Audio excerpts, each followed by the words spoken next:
Hey, this is David Wynn with the Mortgage Edge podcast powered by Click and Close Mortgage. Today, we got a great guest out of, is it Batesville, Arkansas? Bobby Miller, one of the top realtors in the area. Bobby, how you doing? Great. Thank you. Awesome.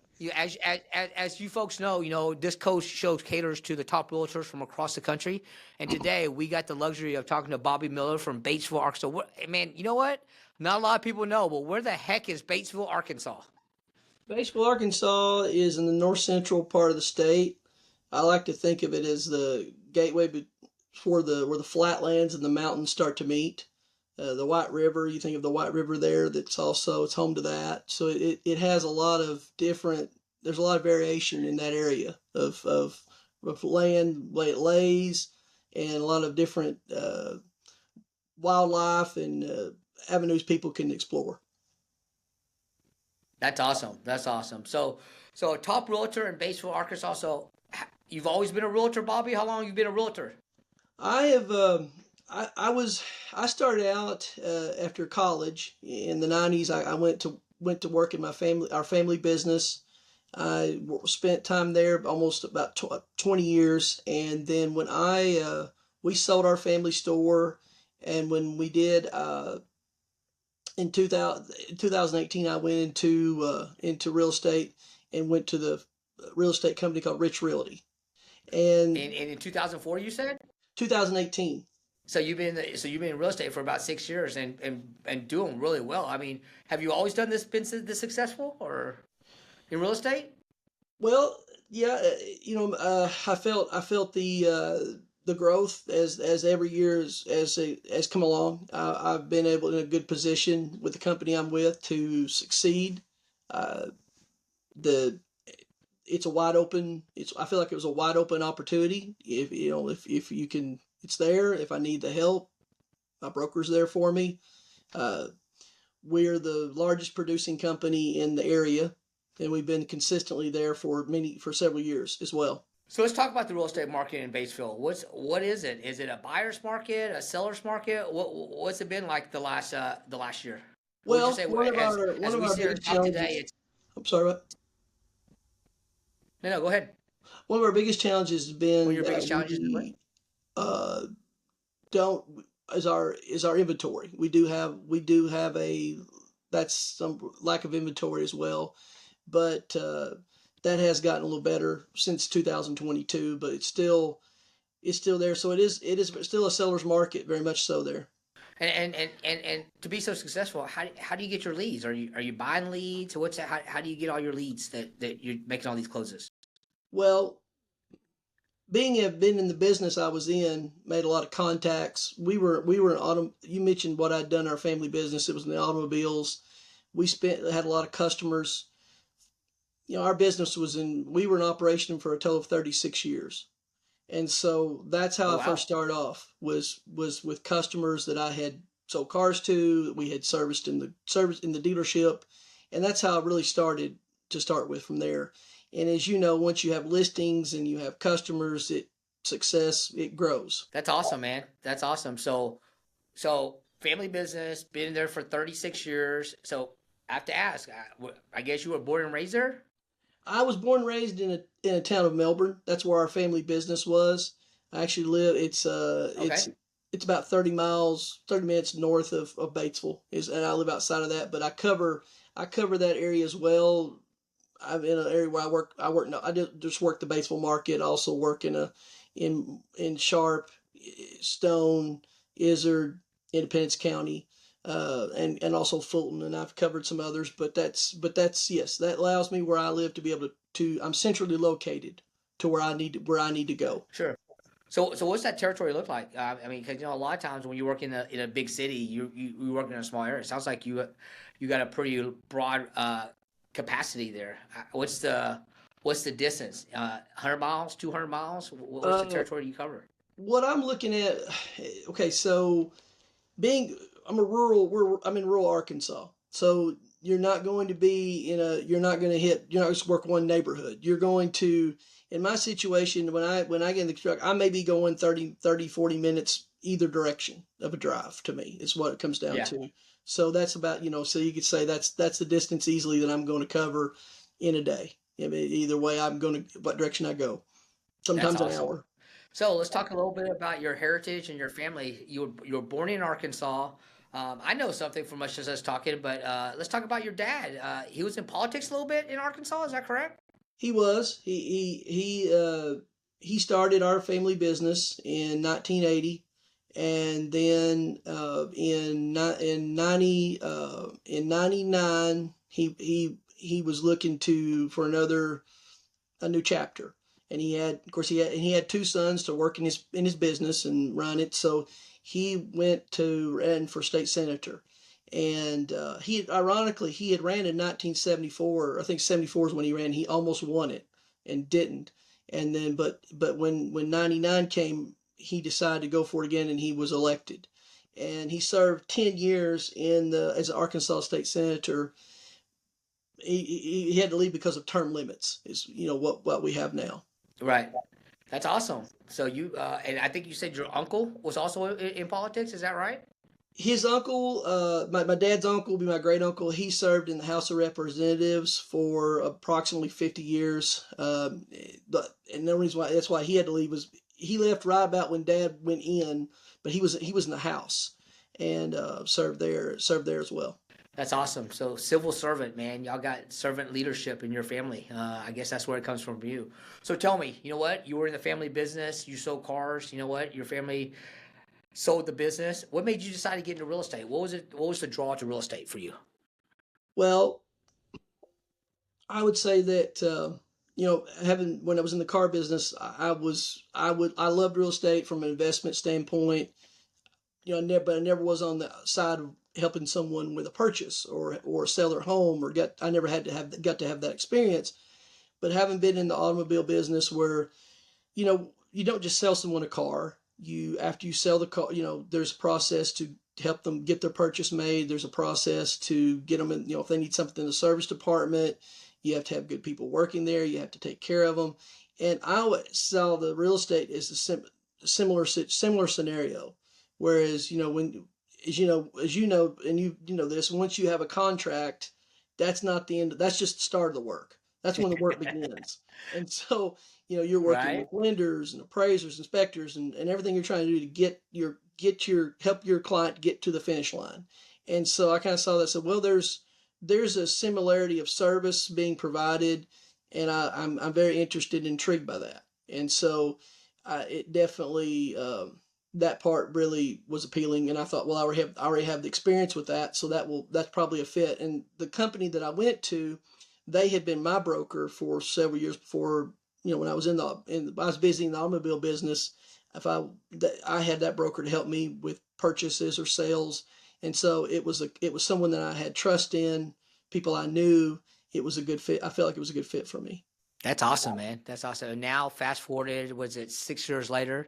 You're at the top of the game. I tell people, everybody that doesn't know our business, think of us in real estate as dollar signs, right? We make Yeah, all the dollars and we're eating the caviar and then we have all right. this time in the world. What I don't think a lot of people realize this is, since I've been in real estate, it's a 24/7 job. Real estate doesn't sleep. There's been times I've been on the phone at 8 or 9 o'clock at night, and there's times I'm on the phone at 8 o'clock or 9 o'clock in the morning on a Saturday or Sunday morning. Transactions need to go. Even on vacation, I find myself I can't turn the phone off because your client depends on you. We have a fiduciary duty to our clients to provide a level of service. It is the largest purchase of their life, and they want that service. So that's the thing that people don't understand. But I wouldn't trade it for the world.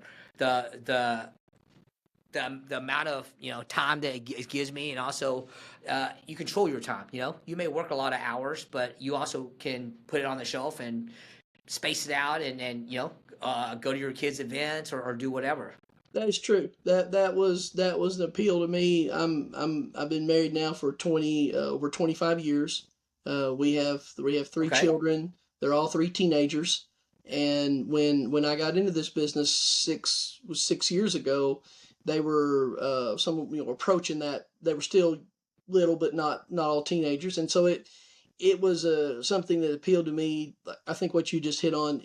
it's a lifestyle. Yes, it is hard work, and yes, it is. But you can schedule. You can make us. There's times where you can be with your family, and and do something that is appealing for sure. That's awesome. Well, Bobby, I'm buying real estate in Batesville, Arkansas. Why should I? What makes you unique? What's your secret sauce? What is it that Bobby Miller gives that is special to you? Why do I pick you as my realtor as opposed to everybody else out there? Well, in my belief, and it's not just about you're not just a transaction.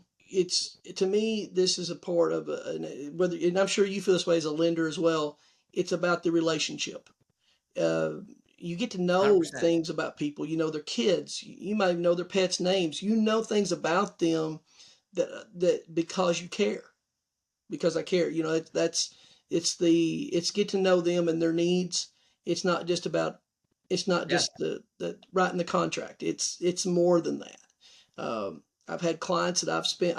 We might have looked at houses for 2 years before they found what they wanted, and it's not. It's just because especially with the top market, and we've had the last few years of selection, and so when they make that find, it's it's special. Any of those, every deal is special, and so to me, and so because they chose me as their realtor, and that means a lot. It's it's about the connection. I can see why you're one of the top realtors out there. So let's talk about the real estate market there in Batesville. What's your prediction for 2025, Bobby? Where do you see the real estate market going in 2025 in Batesville, Arkansas? I see we still need product. We still need there's product that we Yep. need to have for us as well. I see a demand in there as well. People wanting homes. Uh, I still see growth in our scenario. Uh, I I still see a need for new construction. I see a need for multifamily housing. We still need these things, and still there's still a growth for that as well. Yeah. Well, just the State of the Union, the last 3 years, we've been in what I call a rising rate market, right? The rates have been increasing over the last 3 years. I think finally, the Feds have announced at the end of this year some rate cuts. And then they're also said that next year there's supposed to be six rate cuts. So now, where it's been increasing rate market, we're supposed to have a decrease in the market over the course of the next 2 to 3 years. So, they're already predicting that the real estate market is supposed to be increased by 25%. And again, that's not just Batesville, that's nationwide. 25% in 2025 as opposed to 2024, which is significant, It one, is. one thing I will say That's also is that's. this. I'm I with you. I'm There's a excited shortage for of the inventory, future not for just in sure. Batesville, Arkansas, but With across that the in mind. country. That being You said, know, to give you an idea, I'll give you some projections that a lot of people don't know about. The baby boomers, which used to be the largest demographic of consumer goods, whether it's TVs, houses, are no longer the largest. It's now millennials and Gen Z. Well, millennials and Gen Z, the analytics behind that is there's 75 million millennial and Gen Z looking to purchase a house in the next 2 to 3 years. 75 million. Last time I checked, Bobby, there's no chance we hit 75 million houses over the next 10 or 15 years. It's just a shortage of inventory, because at the end of the day, the population of the United States has steadily done this, but the growth of housing hasn't grown with it. So I think the real estate market is in good shape. The question is, where's everybody going to live? very true. The neat part about Batesville, you asked about it earlier. It's the second oldest city in the state of Okay. Arkansas. So we have there's areas of Batesville. There's an older town where you have your older homes, and then you have growth that when say some growth that's happened like on the other side of town. So as well, so you have newer home construction as well, and hopefully, and while we have the nice history, but also we have there's area for growth as well. Hopefully, we'll see some new homes coming, and that's what we need in construction over the next 12 months. I could see us having the need for it. How is new construction there? Are they building out there, or what's it like? My principal broker is planning to start construction this coming year, 25, and he has bought some land and he started plans for a subdivision, and there's going to be several homes he's going to put together and build there with a partner, and we'll have those listed for sale as well. So what the demographics are people moving from out of state to Batesville, or is it mostly just locals that stay in town? It's a What do you combination have? because of having the hospital in our town, and also with two colleges, and also we also have manufacturing as well. So we have growth coming in, people coming in because of jobs because it brings them there with the colleges, the hospital, and all that. But then also you have people that are established, saying maybe a third, maybe how many generations of living there as well. So you have a combination of new people moving in, and also then people that are you know long term living, been there in their family. That's awesome, man. That's awesome. So so for you, Bobby, what are you planning on? Are you planning on doing anything different in 2025, or is just business as usual for you? Well, business as usual is an interesting statement when you're a real estate agent, isn't it? But but uh, It is. but I do plan on reaching out to my existing customers. You talk about the base that I've had for the last since 2018, and I plan is to stay in touch with the people that have been blessed, that I've been blessed to be able to work with. And my plan, because you know how that goes, referrals from them, etc. That's the key to your business for sure. Absolutely, absolutely. Well, Bobby, we can sit here and talk all day long, but I know you got a bunch of people that you got to do real estate business. What is it? What do we not talk about that we should have talked about today? The main thing is that our company's Rich Realty. We're there on Harrison Street, right there in the heart of town. Uh, we're available. We're managing over 600 doorknobs for rentals right now. We Oh, also wow. we're the top producer in sales in our company. I feel like we're the best at what we do. And if someone's looking to buy or sell, or looking for just property management or any kind of service they're looking for, we would love to have them reach out to us. That's And awesome. Well, I can tell you right now, the people definitely want to reach out to you, Bobby. So the people want to reach out to you and find you, Bobby. How do they find you? What's a good contact information? my cell phone number, they can text or call me, as 870 373 3949. And if you're looking seeing this on video, you saw it go across on the lower thirds. Well, folks, Bobby, thank you very much for being on the show. It's been a pleasure. We're gonna have to bring you back maybe a year from now and see how your 2025 is going. Folks, thank you very much for tuning in to the Mortgage Edge podcast, and we'll see you guys next time. Thank you Bye, for having guys. me.